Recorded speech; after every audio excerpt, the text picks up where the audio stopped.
아, 전번 시간에 이어서 계속하도록 하겠습니다. 지금이 오후 6시 19분입니다. 여기서부터 할 차례죠. 노래 한국을 빛낸 100명의 위인들에도 등장한다. 이거는 이런 거는 처음 내가 들어보는데, 정약용이가 말이죠. 한국을 빛낸 100명의 위인들에도 등장하는 그런 노래가 있다는 겁니다. 날에서 내려진 시호는 문도, 경술국치 9일 전인 융희 4년 8월 20일에 내려지면서 조선 왕조의 거의 마지막 시호 중 하나로 남게 되었다. 이 작업을 시행한 인물은 다름 아닌 내국노의 대명사 이완용이다. 당시 이완용은 죄인으로 낙인 찍혔던 인물을 신원 복권하고 명망이 있으나 공적으로 인정받지 못했던 제야 인사들에게 시호를 내려주는 등의 작업을 하고 있었는데, 이 대상 중 하나가 바로 다산 정약용이었다. 그러니까 경술국치, 한일합방이 이제 1910년에 한일합방이 이루어졌죠. 그 한일합방을 다른 말로도 이제 경술국치라고 하는 것입니다.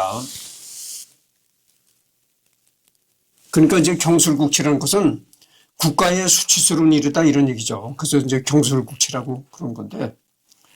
그래서 이제 경술국치가, 잠깐만요. 경술국치가 행해지던 그 해에 조선 왕조의 마지막 작업으로서 이제 다산 정약용에게 시호를 내렸다. 그것도 이제 조선 왕조의 다른 사람도 아니고 이 매국노 노릇을 했다는, 소위 매국노 노릇을 했다고 비판받는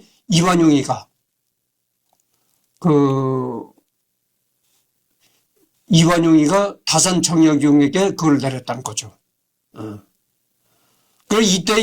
이때 정약용은 이미 세상 사람이 아니고 세상을 떠난 사람인데, 하여튼 세상을 떠난 사람한테도 시호라든가 이런 걸 주니까 지금으로 말하면 이것이 하나의 훈장 같은 거겠죠. 조선 후기 최고 유학자 중 한 명으로 한국 철학 사상사에서 중요한 인물로 평가받는다. 한국 철학 사상사에서, 한국 철학 역사에서 정약용이는 중요한 인물로 평가받는다는 거죠. 유배당에 있을 때 쓴 목민심서, 경세유표, 흠음신서가 대표작. 현재는 그의 학문 체계를 그냥 다산학이라고 부르기도 하며, 다산학술문화재단에서는 다산학이라는 전어를 6개월에 한 번 정기적으로 발행해오고 있다. 현재는 그 다산학술문화재단이라는 그 단체도 형성이 되어 있다는 겁니다. 그래서 다산이 연구한 목민심서, 경세유표, 흠음신서 이런 책들을 그냥 다산학이라는 통합적인 사상으로 이제 이렇게 일반인들한테 이제 널리 알리고 그렇다는 얘기죠.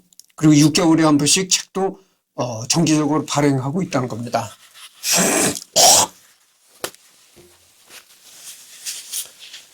한국에서는 한 개인과 관련되어 가장 많은 논문이 발표된 인물이며, 그런 상황이지만 아직도 해석이 분분한 면모를 가지고 있는 인물이다.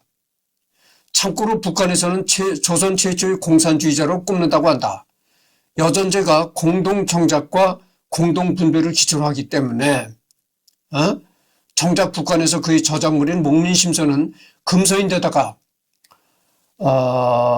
목민심서를 연구하던 북한의 정치 세력인 갑산파는 김일성과 마찰을 빚어 숙청당했다. 북한이 마르크스 레닌주의를 부정하지는 않는다. 적어도 공식적으로는 주체 사상은 마르크스 레닌주의를 계승함을 표방하고 있다. 좌우지간 경세의 재민을 널리 실현코자 한 유학자이다. 북한에서 예전에 유교가 일어나기 전엔 북한에 여러 정파가 있었습니다. 그런데 유교가 끝난 후로 김일성이가 1인 유일 체제를 형성하면서 모든 정치 정파들을 다 죽인 것이죠.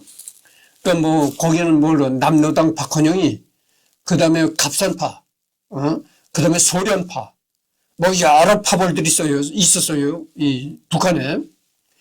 이런 여러 정파들을 다 이제 김일성이가 다 죽인 겁니다. 죽이고 오로지 유일, 김일성이 내가 유일한 신이다. 이제 이렇게 나왔던 거죠.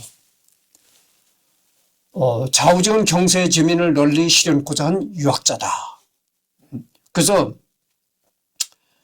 북한의 그 유교가 일어나기 전에는 여러 정파가 있었는데 그 정파 중에 한 파였던 갑산파가 이 정약용의 목민심서를 연구했다고 합니다.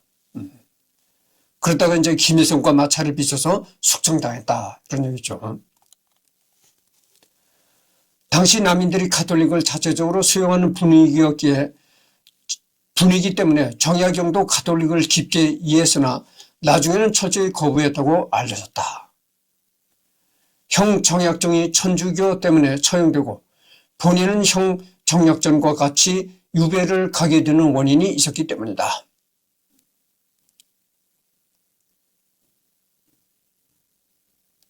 정조가 초기의 문신제를 통해 직접 키운 인재이고 그의 정치활동은 사실상 정조가 사망한 뒤 끝나기 때문에 정조를 묘사할 때는 열의 아홉은 정약용이 언급되기 마련이다. 그런데 조선왕조실록에서 정약용의 기록은 서학과 관련하여 나온 게 전부이며 정약용이 활약했다던 화성 건축에서도 그가 언급된 기록은 전무하다.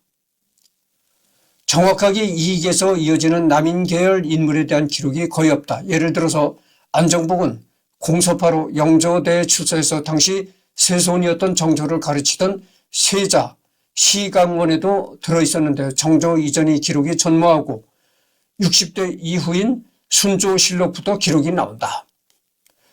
이후 순조실록에서는 효명세자와 순조가 죽기 직전에 정약용의 의학 지식을 높이 사 그를 불렀던 기록이지만 둘 다 너무 늦어서 미처 정약용이 도착하기 전에 사망하였다.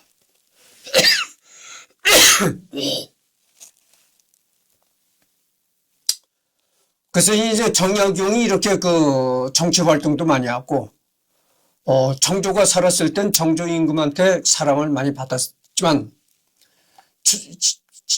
조선왕조실록에서는 이 정약용의 이름이 거의 들어가 있지 않고, 정약용이 이름이 들어가 있는 것은 오로지 천주교를 이제 그 박해하는 그런 얘기에서만 정약용의 이름이 나왔다는 거죠. 그러니까 이걸 보면은 얼마나 그때 당시 이 정약용은 남인파에 속하는 사람이라고 했잖아요. 그러니까 내가 전번 시간에도 얘기했지만 서영보 같은 사람이 이제 적극적으로 정약용이를 조선왕조실록에서 기록되는 걸 아마 조선왕조실록에 정약용의 이름을 빼지 않았겠는가 이렇게 생각을 합니다. 그래서 하나의 그 정파 싸움 때문에 정약용은 여러 가지 불리한 대우를 받았다. 이렇게도 얘기할 수가 있겠습니다.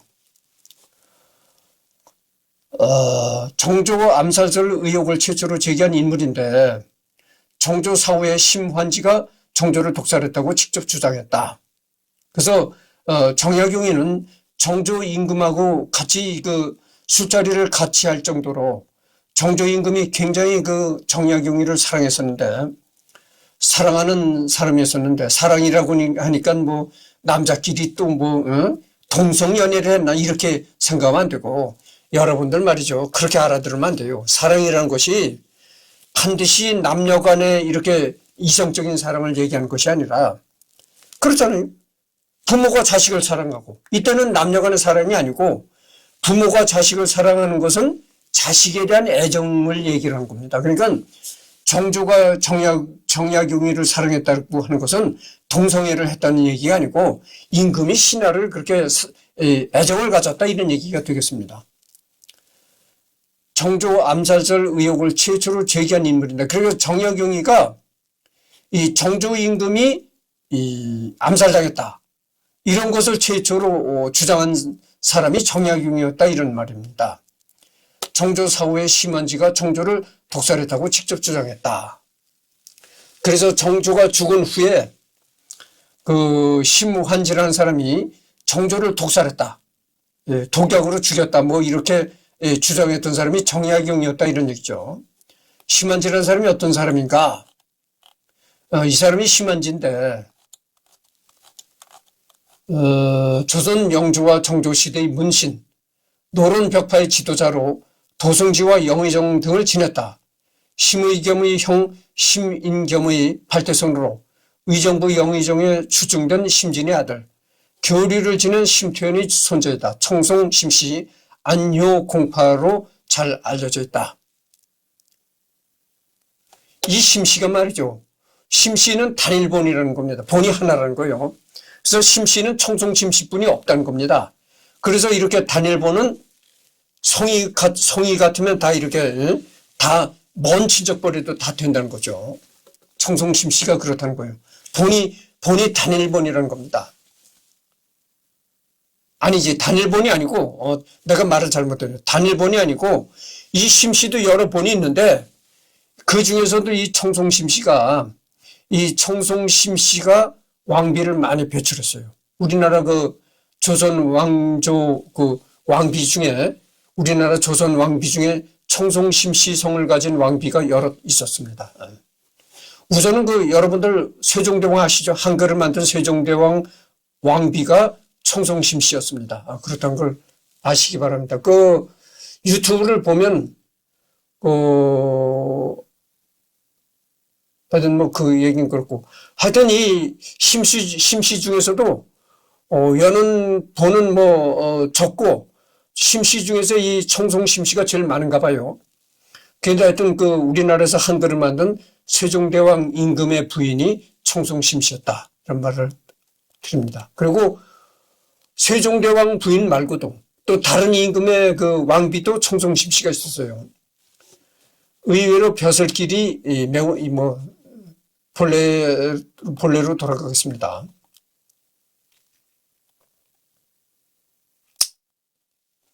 연암 박지원과는 동시대의 인물이지만 특이하게도 직접적인 접점은 거의 없다.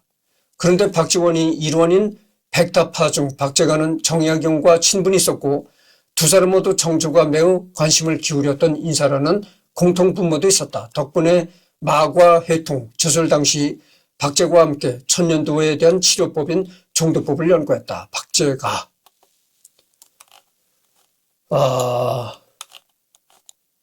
박제가 조선 후기 실학자, 자는 재선, 차수, 호는 초정, 위향도인 한양 출신이며 본관은 밀양이다.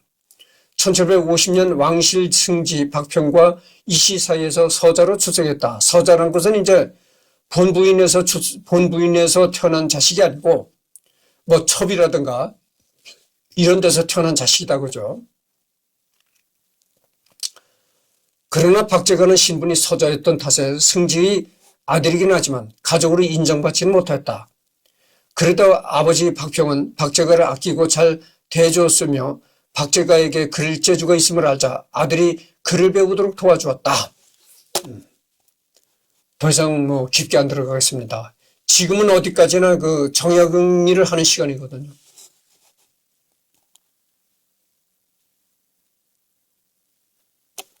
암스님에게서 다도를 배워서 다산이라는 호가 생겼다는 설도 있고 목민심서에서는 자신이 유배당한 장소의 뒷산이 다산이라서 호를 다산이라고 했다고 한다.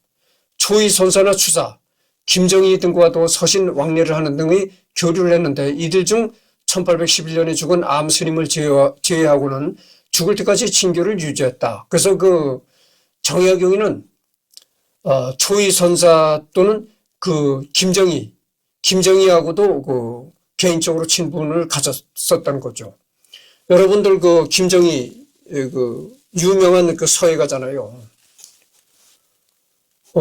근데 내가 전번에 이렇게 바로 전에 내가 얘기를 하다가 이제 얘기를 못한 게 있는데 북한의 갑산파가 유교가 일어나기 전에 북한에 여러 가지 정파가 있었다고 했잖아요. 유교가 일어난 후에 그 여러 가지 정파들을 다 김일성이가 죽였다. 이런 얘기를 했습니다.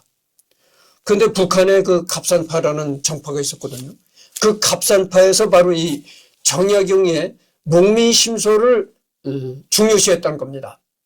그게 왜냐면은 이 정약용이가 쓴 목민심서에서는 어떤 내용이 나오냐면은 이 흔히 지금으로 말하면 공산주의와 일맥상통할 수 있는 그런 얘기들을 정약용에 썼어요. 목민심서에.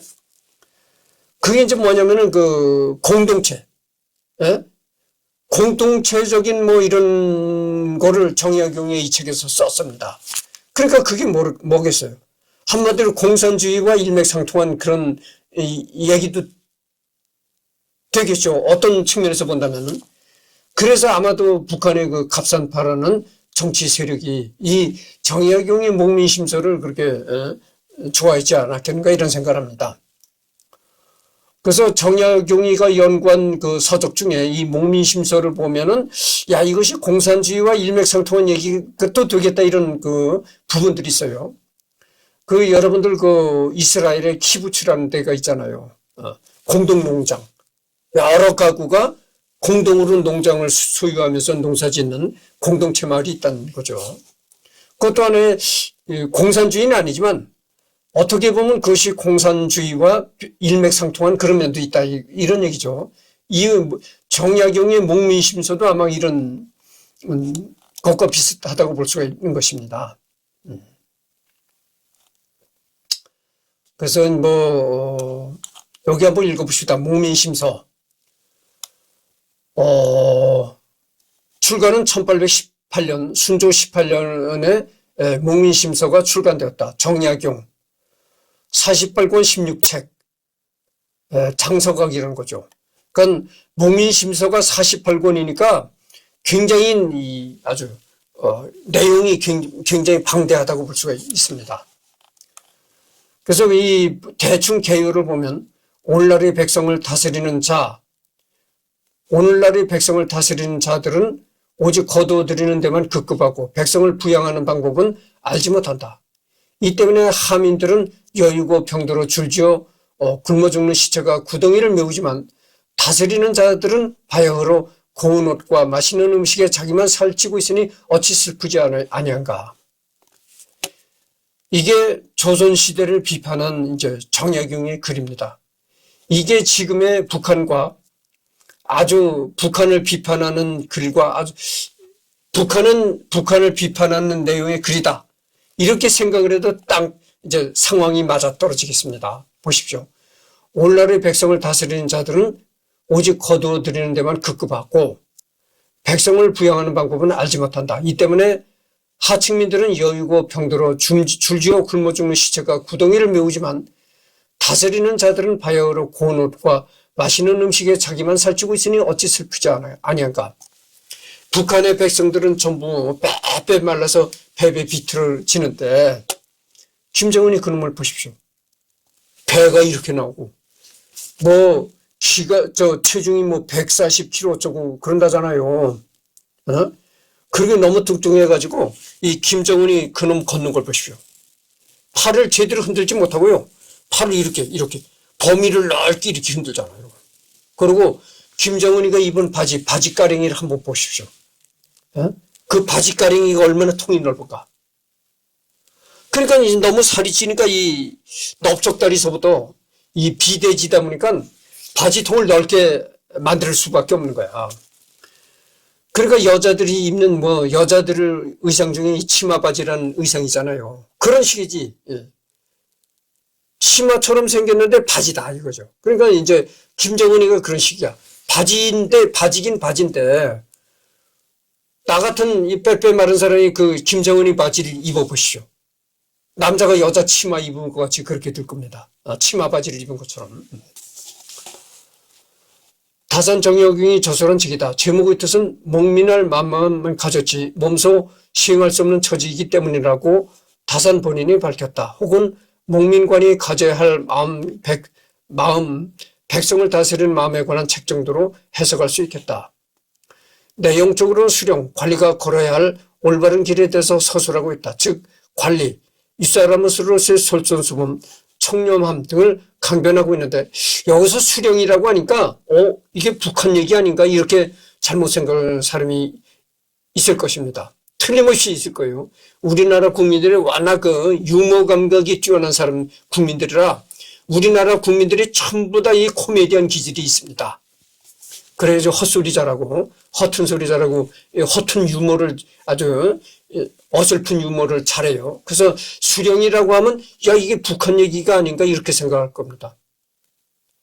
정약용이라는 사람은 지금의 북한의 존재를 알지도 못했던 사람이에요. 그럼 왜 이때 수령이라고 했느냐? 어? 한문으로 수령이라는 건 뭔 줄 아십니까? 머리수. 제일 머리다. 제일 우두머리다 이거야. 제일 수라는 게 제일 우두머리다. 여러분들 수석 합격할 때 숫자를 쓰잖아. 그 숫자와 똑같은 한문이다 이거야. 으뜸수, 머리수 이런 뜻의 한자다 이거죠. 령, 다스릴 령, 통치할 령. 그러니까 수령이라는 거는 으뜸으로 다스리는 존재다 이거야. 그러니까 제일 최고의 통치자다 이런 얘기가 되겠습니다. 그것을 한문으로 수령이라고 하는 거예요. 그러니까 수령이라고 하니까 또 북한의 수령을 얘기한대. 정약용이는 지금의 북한을 알지도 못하고 죽은 사람이에요. 그렇다는 걸 말씀드립니다. 사실 실질적인 행정 업무 설명서적인 성격도 강하다. 또 관리가 가져야 할 마음가짐으로만 해석할 것이 아니라 현대 시민으로서 그리고 책임을 가진 사람으로서 어떻게 살아야 하는지로 의미를 확장해서 읽으면 부정한 상사에게 굴해서는 안 된다는 말 등 굉장한 유익한 내용이 많다. 함부로 따라하면 작자처럼 귀양가기도 한다. 책 자체의 평가는 매우 높다. 그래서 여기 목민심서를 보면 부정한 상사에게 절대로 굽히면 안 된다. 이런 얘기들 나와 있는 겁니다. 근데 여기도 얘기했지만 그렇게 부정한 윗사람한테 절대 굴하지 않으면 정약용이처럼 귀양을 가거나 박해받을 수도 있다 이런 얘기입니다. 그러니까 이게 원칙적으로는 이게 옳은 얘기죠. 원칙적으로는 잘못된 상사한테는 그 올바른 얘기를 하고 굴해서는 복종을 해서는 안 된다. 이게 원칙적인 얘기는 한데 원칙적으로는 그것이 맞는 얘기는 한데 처세적으로서는 이게 안 된다 이러죠. 처세술에서는. 내가 뭐라고 했습니까? 전번 시간에. 내가는 공장에 나가면 입 꾹 다물고 일만 한 소처럼 일만 하는 사람이라고 내가 얘기를 했잖아요. 그렇게 입 다물고 소처럼 일만 해서 내가 모자리는 취급을 받기도 했다. 이런 얘기를 했습니다. 그게 뭡니까? 내 맘대로 내가 잘났다고 내 맘대로 일을 하다가는 당장 윗사람하고 트러블이 생길 수밖에 없는 거예요. 응? 그러니까 윗사람하고 트러블을 트러블을 일으키지 말고 거기에 적응해서 살아가려면은 입국 다물고 일만 해야 되는 거예요. 시키는 대로 일만 하고. 예를 들어서 작업반장이 너 이거 해라. 이렇게 일을 해라 하는데 가나다라 가부터 일을 해.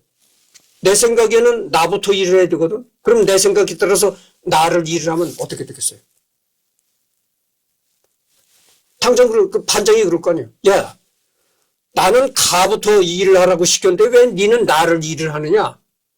당장 그럴 거 아니에요. 그러면 내 생각이 옳다고 아니 내가 내 생각에는 나부터 일을 하는 게 좋은데? 이렇게 얘기해 봅시다. 너 반장 말을 들어야지 이 자식아. 응? 너 그러려면 간다. 이렇게 나올 것도 아니겠어요. 그게 바로 조직체다 이거죠. 조직이라는 게 뭐냐면은 층층시하다 이런 얘기죠. 응? 그러니까 조직에서 트러블을 일으키지 않으려면 입 다물고 시키는 일만 해라 이런 얘기예요. 괜히 입 벌리고 자기 잘난 척하고 설쳐봐야 내가 거기서 입 벌리고 잘난 척하고 설친다고 나를 부장시켜 줄 것도 아니고 그렇잖아요. 괜히 작업반장하고 트러블만 일으켜가지고 퇴사가 당한다 이거 쫓겨난다 그죠. 내가 얘기를 했잖아요. 내가 쫓겨나면 이제 70 노인이 어딜 갑니까?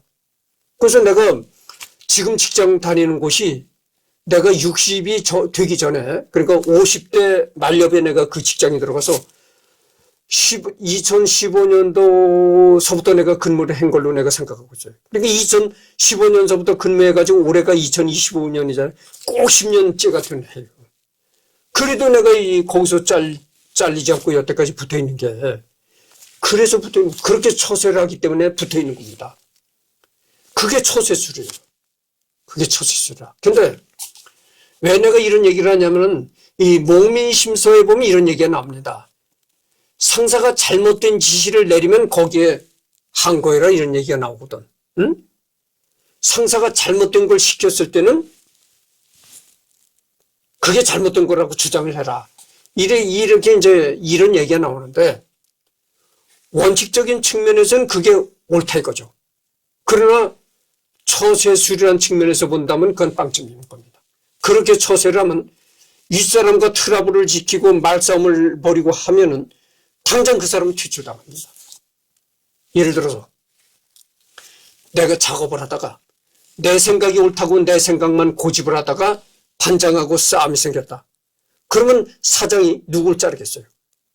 절대 반장을 자르지 않습니다. 아무 책임을 안 가진 이승열을 자르지 절대 반장을 자르지 않는답니다. 그걸 아셔야 돼요. 그래서 되도록 책임자하고는 말다툼을 벌이지 말라 이런 거예요. 그게 처세술입니다. 내가 그런 처세술을 가지고 있기 때문에 10년 동안 여기 이제 그럼 뭐 좋은 직장이라고는 할 수 없지만 그래도 직장이 중요한 거예요. 좋은 직장인 나쁜 직장이냐를 떠나서 생각해 보세요. 이 얘기가 길어지겠는데 종로 3가에 서울 종로 3가에 가면 파고다 공원 있죠. 파고다 공원이 노인네들 집합소잖아요. 그 노인네들이 거기서 바둑 두고 장기 두다가 점심이 되면 어디 갑니까? 무료 급식소를 가는 거예요. 무료 급식소에서 기다랗게 줄을 치고 거기서 받아 먹는 거예요. 그 사람들은 점심 한 끼도 사 먹을 돈이 없는 거예요. 돈벌이가 없는 거야. 나이 70대면요. 돈벌이가 없어서 노는 노인들이 철판이에요. 그 돈벌이가 없어서 아무것도 안 하고 노는 노인네들 보면 다 이제 그 파고다 공원에 가서 장기나 두다가 무료 급식소에 가서 밥을 얻어 먹고 그리고 뭐 자전거 타고 뭐 대부분 이딴 생활을 하는 노인네들이에요. 500원도 제대로 못 쓴다니까. 500원도 발발 떨고 제대로 못 쓴다니까. 그러니까 여러분들 그런 노인네들이 이제 기초생활수급자라고 해가지고 기초생활수급자가 얼마입니까? 40만 원이잖아요. 여러분들 40만 원 가지고 한 달 생활을 할 수 있는 도저히 생활이 안 된 거예요. 여러분들 지금 라면 한 봉에 얼마인 줄 아십니까? 40만 원 가지고는 라면도 못 사 먹어요. 한 달 라면 사 먹을 돈도 안 된다니까. 그러니까 그저 500원도 발발 떨고 못 사는 발발 떠는 노인들이 전부 파고다 공원으로 모이는 거야. 거기서 맨날 창기 두고 잡담하고 있다가 점심때 되면 공짜로 이제 밥 얻어 먹고 그리고 하는 노인들이야. 그래서 여러분들 그 나이가 들고 말이죠. 나이가 들고 오갈 데 없으면은 절대 책임자하고 트러블 일으키지 마십시오. 책임자하고 트러블 일으키면은 아껴둔 내가 얘기했지만 사장이 책임자를 내쫓는 게 아니에요. 아무 책임이 없는 나를 내쫓는 겁니다. 그걸 아십시오. 그래서 이 정약용의 목민심서를 보면 이런 얘기가 나오는데 상사가 잘못된 일을 했을 때는 거기에 반항을 해라. 이런 얘기가 나오는데 이것이 원칙적으로는 옳은 얘기인데 현실적으로 처세는 그러면 못 쓴다. 이런 얘기입니다. 저자인 정약용은 1801년 순조 1년에 일어난 천주교 박해인 신유 박해에 휘말렸다. 이 사건은 노른 벽파의 주도로 남인을 주축으로 한 정조의 친위 세력은 시파를 완전히 몰락시킨 사건이다. 남인 청류당 계열 가운데 이가완, 이승훈, 베드로, 정혁종, 아우구스티노, 이벽, 세르자 요한, 권철신, 암브로시오 등의 천주교 신자들이 순교했다. 정약용은 겨우 살아남아 16년간 땅끝이나 다름없던 강진으로 귀양살이를 보내게 되며 이런 유배 생활에서 쓰여진 것이 바로 목민심서이다. 여러분 내가 전번 시간에 정약용이 누나가 이승훈이한테 시집 갔다 그랬잖아요. 근데 이승훈이라는 사람이 내가 언젠가는 이승훈이를 반드시 할 겁니다. 하는데 한국 천주교의 역사를 얘기를 하면서 이승훈이를 빼놓고 얘기를 할 수가 없어요. 그게 뭐냐면 이승훈이가 이 조선 땅에 최초로 가톨릭을 전파시킨 사람이 바로 이승훈이다고요. 이승훈이라는 사람이 중국을 자주 왕래했는데 중국에서 이 가톨릭을 천주교를 들여온 거예요. 이승훈이가. 그래가지고 조선 땅에 최초로 가톨릭의 씨를 퍼뜨린 것이 이승훈이다. 그래서 가톨릭의 역사를 얘기를 하면서 이승훈이를 빼놓을 수가 없다 이런 얘기입니다. 그러다 보니 어떻게 했어요? 정약용이 누이가 이승훈이한테 그런 이 가톨릭 신자한테 시집을 가다 보니까 당연히 정약용이도 이승훈의 영향으로 가톨릭 집안이 될 수밖에 없었다 이런 얘기죠. 그런 겁니다. 그래서 무민 심서에 관해서는 더 이상 깊이 들어가지 않도록 하겠습니다. 다산 정약용이야말로 이조가 배출한 아니 박해한 위대한 학자다. 그는 천주교로 개종했다는 의심을 받았다. 그의 정적들은 그를 비참하게 만들기 위해 수단과 방법을 가리지 않다. 이 학자의 진가를 알고 있었던 정조가 그를 어여삐 보지 않았다면 그는 아마 처형되고 말았을 것이다. 그는 16년 동안 유배 생활을 하면서 매우 광범위한 주제를 다룬 70여 권의 귀중한 원고를 남겼다. 그런데 요즘에도 노론계에 속하는 인사들은 그가 남인이었던 이유 하나만으로 그의 책을 읽지도 사지도 않는다. 이거는 그 윤추호라는 사람이 쓴 글에 이 정약용에 대한 얘기가 나온다는 거죠. 그래서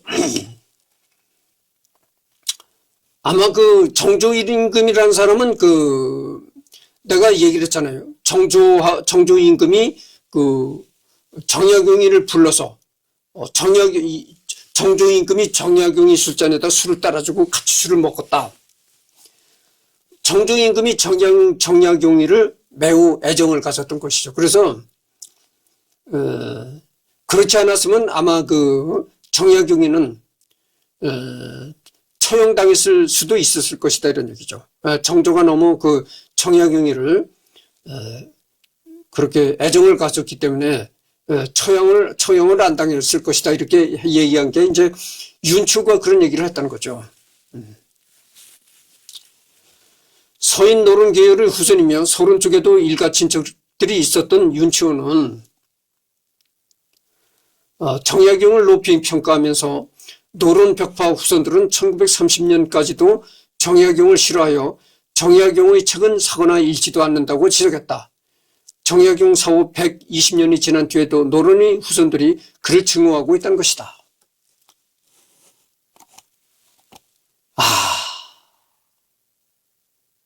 이게 얼마나 뿌리 깊은 뿌리 깊은 갈등인가요? 이런 것을 보면 말이죠. 이 조선이나 이런 그 대한민국이 어떻게 보면 이게 너무나 한심한 나라라고 난 생각합니다.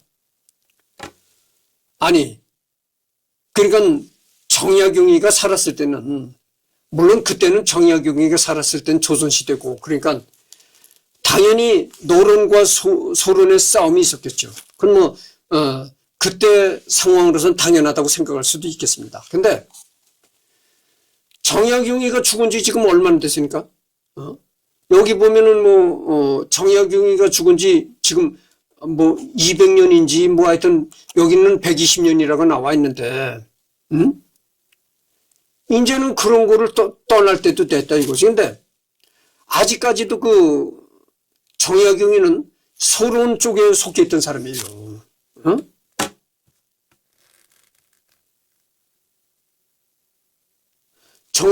정약용이는 정파로 본다면 소론 쪽에 속해 있던 사람이다. 그죠? 그래서 아직도 이 노론의 후손들이, 그러니까 노론의 후손들이 아직도 정약용이를 증오한다는 거예요. 그래서 정약용이가 쓴 책을 아직도 안 본다든가 이런다는 거예요. 그건 너무나 기막힌 일 아닙니까? 정약용이가 죽은 지가 얼마나 오래됐습니까?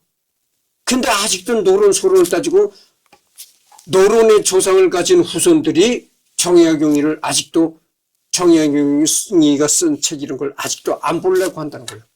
이게 얼마나 한심한 나라입니까? 고향이 현재 남양주시 영역이다. 엄밀히 말하면 진짜 고향은 남양주가 아니라 광주다. 현 남양주시 주안면 지역은 조선시대에는 광주고 초보면이었다. 당시에는 남양주라는 지명이 없었고 주안면이 양주군으로 넘어온 때는 구한말인 1906년의 일이다. 현재 남양주시에서 마스코트로 활용하고 있다.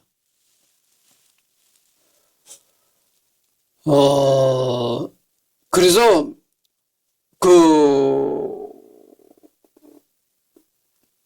이 정약용의 고향이 엄격하게 말하면 지금은 남양주가 아니라 광주라는 겁니다. 경기도. 경기도 광주라는 거예요. 엄격히 말한다면. 남양주시에서 공식 제작한 정약용 캐리커처.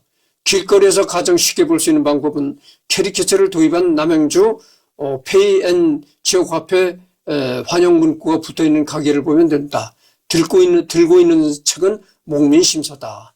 이런 남양주시에서 이런 정약용이를 주제로 한 캐리커처도 이제 만들었다 이런 얘기죠. 근데 다산 양수리 쪽에 가면 이 다산 공원이 있어요. 다산 공원이 있는데 다산 공원에 보면 이 강이 있거든요. 한강이 하여튼 남한강인지 이렇게 됐는데 그 한강 건너 빤히 이제 건너편에 보이는 데가 경기도 광주입니다. 그러니까 강 하나를 사이 두고 이제 양평 양수리와 경기도 광주가 접해 있는 것이죠.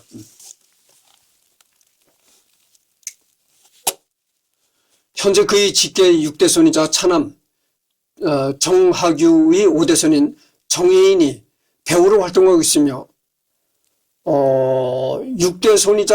그의 직계 6대손이자 차남 정학유의 5대손인 정혜인이 배우로 활동하고 있다는 겁니다.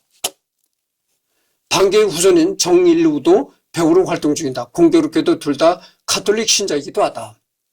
2017년 12월 18일부터 경기도 남양주시 도농동구와 가운동이 다산동으로 이름이 바뀌었다. 더불어서 그의 주변 부동산 이름도 다산으로 바뀌어버렸다. 다만 현지 반응은 왜 바꿨음 정도로 요약이 가능하다. 도농동과 가운동 생활권은 생각보다 분리된 편이라 그리 단합성이 높은 편은 아니다. 그래서 정약용의 점자는 이미지와는 달리 모기 때문에 짜증이 나서 쓴 글도 남아있다. 맹호가 울 밑에서 으르렁대도 나는 코 골며 잠잘 수도 있고 긴 뱀이 처막 끝에 걸려 있어도 누워서 꿈틀대는 꼴 볼 수 있지만 모기 한 마리 웽 하고 귓가에 들려오면 기가 질려 속이 타고 간담이 서늘해지는구나. 불이 박아 피를 빨면 그것으로 좋게야지 어이하여 뼈에까지 도끼를 불어넣느냐. 이불을 덮어서 그 이마만 내놓으면 어느새 울퉁불퉁 혹이 돋아 부처님 머리처럼 돼버리고 제 뺨을 제가 쳐도 허치기 일수이며 넓적다리 그 비 만져도 그는 이미 가고 없어. 싸워봐야 소용없고 잠만 공연히 못 자기에 여름밤이 지루하기 1년과 맞먹는다네. 호랑이가 으르렁거리고 뱀이 꿈틀거려도 자기는 잠을 잤다 이거. 근데 앵앵하고 모기가 울어대면은 잠을 설친다 이거죠. 그래서 모기가 이거 아주 감당하기 어렵다 이런 걸 시로 쓴 건데 여러분들 모기를 퇴치하려면 어떻게 써요? 아니 내가 지금 사는 곳도 초겨울까지 초겨울에도 모기가 들어와요. 한 11월 달에도 모기가 들어와요. 바깥 기온은 찬데 이 방안이 따뜻하니까 그렇게 모기가 들어온다고. 잠을 자려고 이렇게 누워 있거나 잠자다 깨어나면 앵앵하면서 모기가 돌아다니는 거예요. 모기 퇴치하는 좋은 방법을 내가 알려주겠어요. 모기향 스프레이 이런 걸 뿌리지 마십시오. 그런 거 뿌리면 사람이 모기 살충제 스프레이라든가 이런 걸 흡입을 하면 사람 건강에도 좋지 않아요. 그러니까 그런 걸 뿌리지 말고 선풍기잖아요. 선풍기를 돌려라 이 말이에요. 선풍기를 돌리는 게 아주 최고 좋은 방법입니다. 모기가 얼마나 그게 가볍습니까? 이 선풍기 바람이 이렇게 불면 말이죠. 모기가 접근을 못해요. 선풍기 바람에 모기가 다 날아가지. 그래서 모기 쫓는 데는 이 선풍기 바람이 제일 좋다 이런 얘기입니다. 그래서 아직도 많이 남았네. 아직도 많이 남았는데, 그래서 지금이 40분을 경과했습니다. 그래서 이번 시간은 이것으로 끝냈고, 다음 녹화는 내일이 일요일 날이니까 내일 일요일 날 녹화를 하는데, 내일은 여기서부터 시작하도록 하겠습니다.